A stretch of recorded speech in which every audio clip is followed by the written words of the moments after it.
Hello दोस्तों, good evening. आज knowledge with Chandra में हमारा इंट्रोडक्शन ऑफ जीएसटी, ये हमारा इंट्रोडक्शन का लास्ट क्लास है। तो हमारा इंट्रोडक्शन ये ख़त्म हो जाएगा।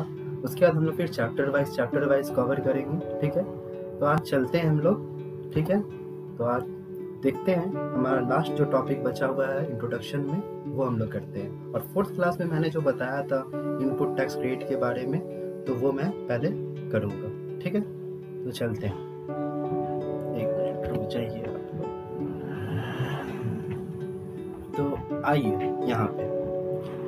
तो जो मैंने बताया था पहले प्री जीएसटी के बारे में, तो प्री जीएसटी में पहले क्या था, मैन्युफैक्चर, ट्रेडर, रिटेलर, कंज्यूमर, ये सब का कंसेप्ट था।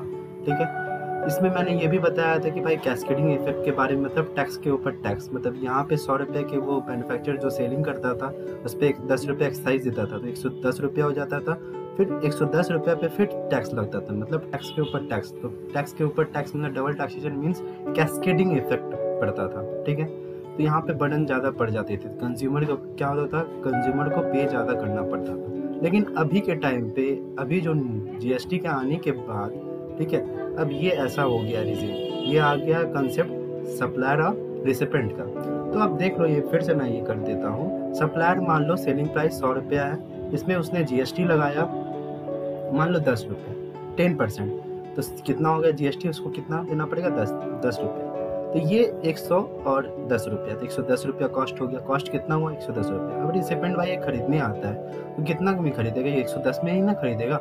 लेकिन ये अपने यहाँ पास परचेज प्राइस कितना दिखाएगा, 100 रुपया परचेज प्राइस दिखाएगा। ठीक है, अब ये रिसिपेंट ये थर्ड पार्टी को बेचेगा, सेकेंड पार्टी को बेचेगा, ये इसको बेचेगा। ठीक है, तो ये अपना प्रॉफिट तो रखेगा। मान लो ये 20 रुपया प्रॉफिट रखा, तो इसकी कॉस्ट कितनी हो गई, ये सेलिंग प्राइस कितना हो गया, ये कितना सेल करेगा, 120 रुपया। अब 120 रुपये पे ये कितना टैक्स लगाएगा, 12 रुपया। तो भाई ये जो रेसिपेंट है, ये जब सप्लायर से जब खरीदा था तो कितना टैक्स दिया था, 10 रुपया। तो ये 10 रुपया ये अब ये इनपुट ले लेगा, इसको बोलते हैं इनपुट टैक्स क्रेडिट। तो 12 रुपया का भाई टैक्स लगाया, ये इसके लिए आउटपुट हुआ। आउटपुट मतलब जब हम सेल करते हैं तो उस पर जो टैक्स लगता है उसको बोलते हैं आउटपुट। और जब हम खरीदते हैं, खरीदने के बाद जो हम टैक्स पे करते हैं उसको बोलते हैं इनपुट टैक्स क्रेडिट। ठीक है, इनपुट टैक्स बोलते हैं। तो 12 रुपये का ये हुआ, और 10 रुपया ये पहले दिया था उसने टैक्स, तो ये 10 रुपये का ये क्रेडिट ले लेगा। तो एक्चुअल में इसे कितना पे करना पड़ेगा, ये सेकंड वाला रिसिपेंट को 2 रुपये। ठीक है, अब आते हैं थर्ड रेसिपेंट में। अब ये रेसिपेंट क्या करेगा, ये रेसिपेंट भी अपने परचेज प्राइस में कितना दिखाएगा, 120 रुपया। ठीक है, क्योंकि प्रॉफिट है ना भाई, टैक्स तो नहीं है। तो इस पर ये प्रॉफिट चार्ज किया कि मान लो 30 रुपये, तो गुड्स की कितना में बेचेगा, ये 150 रुपये। 150 पे 10% कितना हुआ, 15 रुपये। अब ये जो है ये खरीदने के टाइम कितना पे किया था, 12 रुपया। तो ये 12 रुपया ये इनपुट टैक्स क्रेडिट लेगा, 15 माइनस 12, 3 रुपये। एक्चुअली में ये कितना पे करेगा, 3 रुपया। अब लास्ट हमारा रेसिपेंट जो होता है कंज्यूमर का परचेज प्राइस कितना में खरीदा, ये 150 रुपये में खरीदा, लेकिन वो जीएसटी को भी पे करना पड़ेगा। तो एक्चुअली में वो कितना पे करेगा, 165 रुपया। ठीक है, ये हमारा कॉन्सेप्ट था। ठीक है, ये फोर्थ क्लास में मैंने बताया था। लेकिन अब आते हैं, अब हम लोग आएंगे, अब बताते हैं कि भाई इनपुट टैक्स क्रेडिट का एडजस्टमेंट कैसे होता है। ठीक है, तो यहाँ पे एडजस्टमेंट हम लोग देखेंगे। ठीक है, तो एडजस्टमेंट पे आ जाइए। हाँ, ये देखो एडजस्टमेंट, ये बहुत इंपॉर्टेंट है। ठीक है, ये इसको अच्छी तरह से समझिएगा। ये देखिए, चलिए, ये जो है एडजस्टेड, क्या है ये, एडजस्टेड है set of and carry forward of IGST, ठीक है, सीजीएसटी एंड एसजीएसटी। क्या कह दिया है, adjusted set of and carry forward of IGST का हमको सेट ऑफ कैरी फॉरवर्ड देखना है, कैसे लॉजिक है, कैसे किससे सेट ऑफ होता है, सीजीएसटी का किससे किससे सेट ऑफ होता है, एसजीएसटी का किससे किससे सेट ऑफ होता है। अब सेट ऑफ के बारे में ये कंसेप्ट यहाँ पे क्लियर मैं कर दे रहा हूँ। यहाँ पे पहले देखो, ये आईजीएसटी का मतलब क्या होता है, integrated goods and service tax. IGST कब लगता है, जब आप इंटर स्टेट परचेज करते हो या इंटर स्टेट सेल करते हो, तो इस पर क्या होता है, आईजीएसटी। मान लो ये दिल्ली टू वेस्ट बंगाल हो रहा है, अदर स्टेट हो जा रहा है, तो यहाँ पे क्या लगेगा भाई, यहाँ पे क्या लगेगा, आईजीएसटी। क्या लगेगा, आईजीएसटी। ठीक है, तो यहाँ पे एक चीज़ देख लो, आईजीएसटी में क्या होता है, आईजीएसटी में क्या होता है, आईजीएसटी में तो आईजीएसटी में क्या होगा, आईजीएसटी मान लो आईजीएसटी का अमाउंट था, तो आईजीएसटी पहले किससे सेटअप होगा, याद रखना आईजीएसटी पहले किससे सेटअप होगा, आईजीएसटी से ही होगा। मतलब आईजीएसटी का मान लो अमाउंट है 10,000, तो आईजीएसटी का अमाउंट अगर बचा हुआ है इनपुट में, आईजीएसटी का अमाउंट आउटपुट है 8,000, आईजीएसटी का अमाउंट इनपुट में बचा हुआ है 2,000, तो आईजीएसटी पहले आईजीएसटी से ही सेटअप होगा। उसके बाद अगर अमाउंट बच जाए तो वो सीजीएसटी से होगा, फिर उसके बाद अगर अमाउंट बच जाए तो फिर वो एसजीएसटी से होगा। ठीक है, SGST means state goods and service tax, CGST means central goods and service tax, और IGST means integrated goods and service tax. तो आईजीएसटी का पहले आईजीएसटी से सेटअप होगा, फिर अगर अमाउंट रिमेनिंग हो तो फिर वो सीजीएसटी से सेटअप होगा, फिर अगर अमाउंट रिमेनिंग हो फिर वो एसजीएसटी से सेटअप होगा। ठीक है, अब नेक्स्ट में आते हैं सीजीएसटी का कंसेप्ट। सीजीएसटी कहाँ होता है, इंटर स्टेट परचेज पे होता है, विद इन स्टेट में, तो दिल्ली टू दिल्ली या वेस्ट बंगाल टू वेस्ट बंगाल। अब सीजीएसटी किससे सेटअप होगा, पहले आईजीएसटी से होगा, फिर अगर रिमेनिंग अमाउंट बच जाए तो वो फिर सीजीएसटी से सेटअप होगा। ठीक है, एसजीएसटी यहाँ पे सेटअप नहीं होगा, ये याद रखना है। ठीक है, अब एसजीएसटी में आते हैं। एसजीएसटी भी क्या करना पड़ता है, इंटर स्टेट परचेज करना पड़ता है, तो एसजीएसटी भी आईजीएसटी से सेटअप होगा, फिर आईजीएसटी से सेटअप होने के बाद अगर अमाउंट बच जाए तो वो एसजीएसटी से सेटअप होगा, सीजीएसटी से नहीं होगा, सीजीएसटी से नहीं होगा, ये याद रखना है। सीजीएसटी के क्षेत्र में एसजीएसटी सेटअप नहीं होगा, एसजीएसटी के क्षेत्र में सीजीएसटी सेटअप नहीं होगा। ठीक है, और आईजीएसटी में क्या होगा, पहले आईजीएसटी का आईजीएसटी से सेटअप होगा, फिर सीजीएसटी से सेटअप होगा, फिर एसजीएसटी से सेटअप होगा। ठीक है, ये हमारा ये था। अब एक एग्जाम्पल मैंने दिया है, एक एग्जाम्पल आप देख लो। ठीक है, एग्जाम्पल यहाँ पे है मेरा, ये है एक चीज, ये एग्जाम्पल है मेरा। मान लो ये सप्लायर है, ठीक है, ये सप्लायर है, ये रिसिपेंट है। ठीक है, ये मैं हूँ। अगर ये सप्लायर मेरे को गुड्स बेचा, तो मैंने ये गुड्स परचेज किया। ठीक है, ये गुड्स मैंने परचेज किया, ये देखो यहाँ लिखा हुआ है परचेज। अब इसको मैं टैक्स पे दिया। ठीक है, तो टैक्स तो पे कर दिया।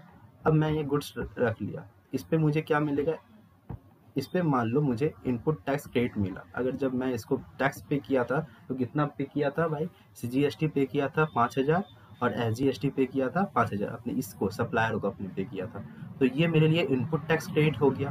ठीक है, ठीक है, अभी मैं जो हूँ, मैं स्नेहा को सेल कर दिया गुड्स। ठीक है, अब मैंने अगर स्नेहा को जो सेल किया गुड्स, अब स्नेहा ने मेरे को भी टैक्स दिया। ठीक है, तो भाई टैक्स में कलेक्ट कितना किया स्नेहा से, सीजीएसटी 8,000 किया, एसजीएसटी कितना किया 8,000 किया। ठीक है, अब क्या हो रहा है, अब हम देखेंगे यहाँ पे सीजीएसटी या एसजीएसटी कलेक्शन मैंने कितना किया 8,000 8,000, लेकिन मेरे पास कितना पड़ा हुआ है इनपुट टैक्स क्रेडिट, सीजीएसटी का 5,000, एसजीएसटी का 5,000। तो सीजीएसटी कलेक्शन में कितना किया भाई, आउटपुट टैक्स मेरा कितना हुआ, सेल करने पर मैंने स्नेहा को बेचा कितना 8,000 का, एसजीएसटी 8,000 का। तो मैं जब खरीदा था अपने सप्लायर से, तो मैं उसको कितना दिया था टैक्स 5,000 5,000। तो देखो इनपुट टैक्स क्रेडिट यहाँ पे मैंने कितना दिया, सीजीएसटी कितना कवर किया 5,000, जीएसटी कितना कवर किया 5,000। तो एक्चुअली में सीजीएसटी में कितना पे कर रहा हूँ, 2,000 गवर्नमेंट को पे कर रहा हूँ, एसजीएसटी कितना पे कर रहा हूँ गवर्नमेंट को, 2,000 पे कर रहा हूँ। ठीक है, ये हुआ कंसेप्ट हमारा। ठीक है, अब नेक्स्ट आते हैं, एक ये इम्पॉर्टेंट है ये वाला, ये तो क्लियर हो जाना चाहिए, ये क्लियर हो गया होगा आपको। अब आते हैं सीजीएसटी कलेक्शन। अब यहाँ पे आते हैं, यहाँ पे तो बात था सीजीएसटी एसजीएसटी का, अब यहाँ पे आते हैं आईजीएसटी। अब आ गया, तो आईजीएसटी में मैंने क्या बताया था, आईजीएसटी पहले आईजीएसटी से सेटअप होगा, फिर अगर अमाउंट बचे तो सीजीएसटी से होगा, फिर अगर अमाउंट बचे तो एसजीएसटी से होगा। ठीक है, तो सीजीएसटी मान लो मैंने कलेक्शन किया 10, सीजीएसटी सॉरी जीएसटी मैंने कलेक्शन किया आईजीएसटी का 10,000 रुपया। मान लो मैंने स्नेहा को बेचा था गुड्स, तो स्नेहा ने मेरे को टैक्स कितना दिया 10,000 आईजीएसटी, फिर सीजीएसटी कितना दिया 5,000, एसजीएसटी कितना दिया 5,000, ये तो हो गया। अब जब मैंने अपने सप्लायर से खरीदा था तो वहाँ पे सीजीएसटी मैंने दिया था 8,000, एसजीएसटी 8,000। मेरे पास इनपुट टैक्स क्रेडिट सिर्फ सीजीएसटी 8,000 है, एसजीएसटी 8,000 है। ठीक है, तो पहले मैं क्या करूँगा, पहले मैं इनपुट आईजीएसटी बोलता है, आईजीएसटी तुम पहले आईजीएसटी से सेटअप करो। आईजीएसटी है मेरे पास, अभी तो नहीं है फिलहाल, तो क्या करना पड़ेगा, तो आईजीएसटी स्किप कर देगा। तो फिर बोलता है आईजीएसटी तुम, आईजीएसटी नहीं है तो आईजीएसटी फिर सीजीएसटी से सेटअप करो। तो सीजीएसटी मेरे पास कितना अमाउंट है 8,000, तो 8,000 यहाँ पे कर दिया, लिखा। ठीक है, अब उसके बाद क्या बोलता है, अब 8,000 तो बचा, और कितना चाहिए हमको 2,000, तो 2,000 किससे लेंगे, एसजीएसटी से, 2,000 मैंने इससे लिया। ठीक है, तो यहाँ पे मेरा पूरा खत्म हो जा रहा है 10 रुपये, मतलब IGST मेरे को टैक्स पे नहीं करना पड़ेगा, कुछ IGST मेरे को पे नहीं करना पड़ेगा। ये सेटअप मैंने किया, CGST से कितना लिया, 8,000 का 8,000 ले लिया, और रिमेनिंग 2,000 किससे लिया, SGST से ले लिया, हो गया ये खत्म। अब CGST में आते हैं, CGST मैंने कलेक्शन कितना किया था इसमें यहाँ से 5,000, लेकिन CGST तो पूरा 8,000 इस पे ही चला गया, ये बचा नहीं बचा, यहाँ पे नील हो जाएगा। SGST क्या होगा, CGST बोलता है कि पहले CGST IGST से होगा सेटअप, फिर किससे होगा, CGST से होगा। CGST सेटअप किससे होगा, IGST से होगा, फिर CGST से होगा, लेकिन SGST से नहीं होगा, इसलिए मैं यहाँ पे SGST नहीं ले रहा हूँ। यहाँ पे मेरे को कितना पे करना पड़ेगा, CGST 5,000 पूरा पे करना पड़ेगा। अब SGST के बारे में आ रहे हैं। SGST का मैंने कलेक्शन किया था 5,000, तो भाई मैंने यहाँ पे 2,000 का तो पे कर दिया था, 2,000 पे किया था ना, तो 8,000 में 2,000 चला गया तो 6,000। तो एक्चुअली में मैं यहाँ पे क्या करूँगा, 5,000 का 5,000 यहाँ पे इनपुट टैक्स पेड एडजस्ट कर दूंगा, और रिमेनिंग 1,000 जो बचेगा ये मेरा कैरी फॉरवर्ड हो जाएगा, मतलब अगले साल के लिए कैरी फॉरवर्ड हो जाएगा, वो अगले साल के लिए एडजस्ट हो जाएगा, ये कैरी फॉरवर्ड हो जाएगा 1,000। ठीक है, ठीक है, ये हो जाएगा। ये कंसेप्ट था adjustment of CGST, IGST and SGST। तो याद रखिएगा, IGST सेटअप किससे होगा, IGST से सेटअप होगा, फिर अगर बचे तो CGST से होगा, फिर SGST से होगा, और CGST में CGST IGST से सेटअप होगा, फिर CGST से सेटअप होगा, SGST से नहीं होगा, और SGST में SGST IGST से होगा, फिर SGST से होगा, लेकिन CGST से नहीं होगा। ये हमारा कंसेप्ट था। अब चलते हैं हम अपने इसमें, ठीक है, इस पे चलते हैं तो देखते हैं। चलिए अब देखिए, अब आते हैं, अब ये हमारा है सेक्शन 9। सेक्शन 9 क्या बोलता है, सेक्शन 9 सब सेक्शन 1, सेक्शन 9 में 5 सेक्शन है, section 9 sub section 1, section 9 sub section 2, section 9 sub section 3, section 9 sub section 4 and section 9 sub section 5। ये 5 सेक्शन है, ये पार्ट है इसके। सेक्शन 9 के कितने हैं, 5 है, ठीक है, 5 है, मतलब ये चार्जेबल सेक्शन है, levy and collection. 9 sub section 1, 9 sub section 2, 9 sub section 3, 9 sub section 4 and 9 sub section 5। इसके लिए एक चैप्टर डिटेल्स में पढ़ाऊंगा, लेवी एंड कलेक्शन, लेकिन अभी फिलहाल अभी ये सेक्शन 9 के लिए इंट्रोडक्शन क्लास है, इसलिए मैंने थोड़ा सा लॉजिकली थोड़ा सा बता दे रहा हूँ, थोड़ा सा, ठीक है। अब सेक्शन 9 सब सेक्शन 1 ये क्या बोलता है, फॉरवर्ड चार्जेस। फॉरवर्ड चार्जेस का मतलब है कि सप्लायर क्या होगा, supplier is liable to pay GST। Supplier क्या होगा, is liable to pay GST। Supplier की रिस्पॉन्सिबिलिटी है, दायित्व बनता है वो GST पे करे, लेकिन except alcoholic liquor for human consumption. लेकिन alcoholic liquor for human consumption ये GST के दायरे पे नहीं है, तो 9 सब सेक्शन 1 में alcoholic liquor for human consumption GST में नहीं चार्ज होगा, ठीक है। तो यहाँ पे फॉरवर्ड चार्जेस क्या बोलता है, अगर सप्लायर अगर लायबल है, GST पे कर रहा है, तो 9 सब सेक्शन 1 उसका फॉरवर्ड चार्जेस बोलता है, चार्जेबिलिटी सेक्शन है ये। 9 सब सेक्शन 2 बोलता है GST from specified rate. Specified rate मतलब कुछ ऐसे गुड्स हैं, कुछ ऐसे गुड्स है जिसका रेट स्पेसिफाइड है, गवर्नमेंट के द्वारा, GST काउंसिल के द्वारा स्पेसिफाइड किया गया, जैसे पेट्रोलियम है, क्रूड ऑयल है, हाई स्पीड डीजल है, नेचुरल गैस है, ATF एविएशन टर्बाइन है, ये लोग, ये क्या है इसमें, ये 9 सब सेक्शन 2 में आते हैं। क्यों आते हैं, क्योंकि ये गुड्स फॉर स्पेसिफाइड रेट, क्योंकि इस पर स्पेशल रेट लगता है, ठीक है। और 9 सब सेक्शन 3 क्या बोलता है, रिवर्स चार्ज। रिवर्स चार्ज में क्या होता है, रिसिपेंट इज लायबल टू पे, ठीक है। इसमें क्या होता है, रिसिपेंट मतलब क्या होता है, जो अगर मान लो मैं सेलर से खरीद रहा हूँ, मैं अपने सप्लायर से परचेज कर रहा हूँ, तो भाई सप्लायर मेरा अगर रजिस्टर्ड नहीं है तो मैं पे करूँगा GST। मैं कौन पे करेगा, अगर मैं अनरजिस्टर्ड डीलर से मैं परचेज कर रहा हूँ, तो और मैं रजिस्टर्ड डीलर हूँ, अब मैं अगर अनरजिस्टर्ड डीलर से पे कर रहा हूँ, तो मुझे ही पे करना पड़ेगा GST, उसको पे नहीं करना पड़ेगा। क्यों नहीं पे करना पड़ेगा, क्योंकि भाई वो रजिस्टर्ड नहीं है GST, वो अनरजिस्टर्ड है, क्योंकि उसलिए बहुत सारे लोग अनरजिस्टर्ड डीलर से परचेज नहीं करते हैं, उससे पूछ लेते हैं कि आप GST में आपका रजिस्ट्रेशन है या नहीं है, ठीक है, क्योंकि बाद में बर्डन किस पे पड़ता है, रेसिपेंट पे पड़ता है, ठीक है। 9 सब सेक्शन 3 रिवर्स चार्ज के बारे में बोलता है, recipient is liable to pay GST।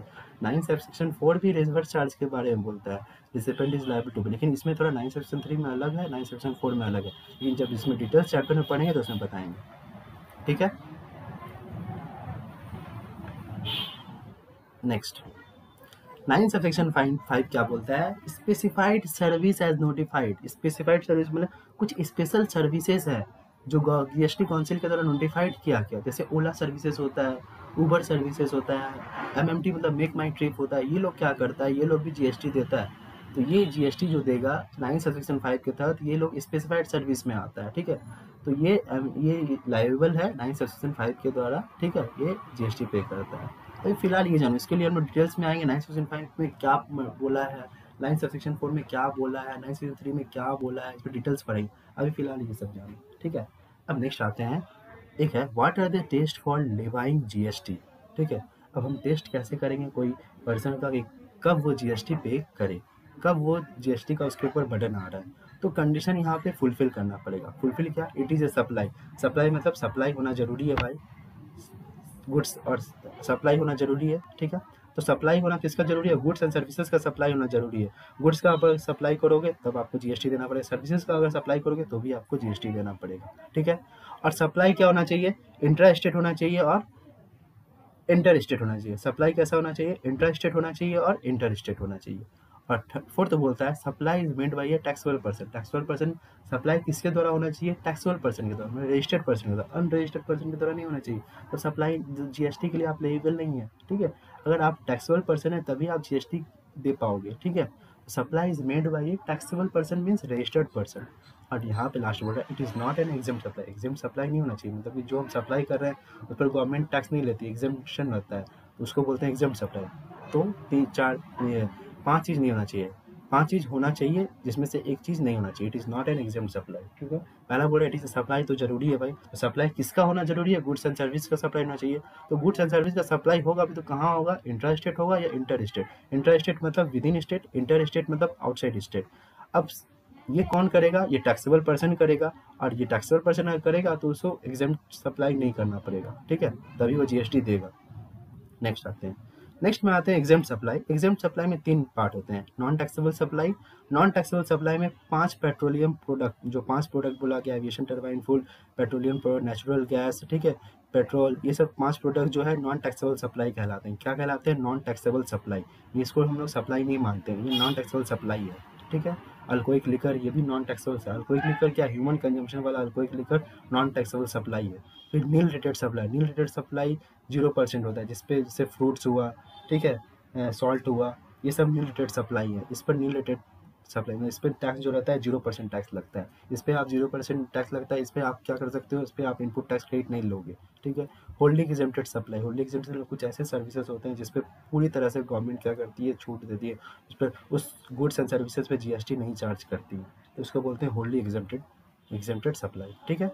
तो एग्जेम्प्ट सप्लाई में 3 पार्ट होते हैं, non taxable supply, nil rated supply, exempt supply, wholly exempted supply, ठीक है। ये हमारा इंट्रोडक्शन। अगर आपको अच्छा लगे तो आप लाइक एंड सब्सक्राइब जरूर करिएगा। Thank you for watching. ये हमारा और इंट्रोडक्शन ये खत्म हुआ। अब चलेंगे हम लोग चैप्टर वाइज चैप्टर में। नेक्स्ट हम लोग लेके आएंगे सप्लाई, ठीक है। Thank you.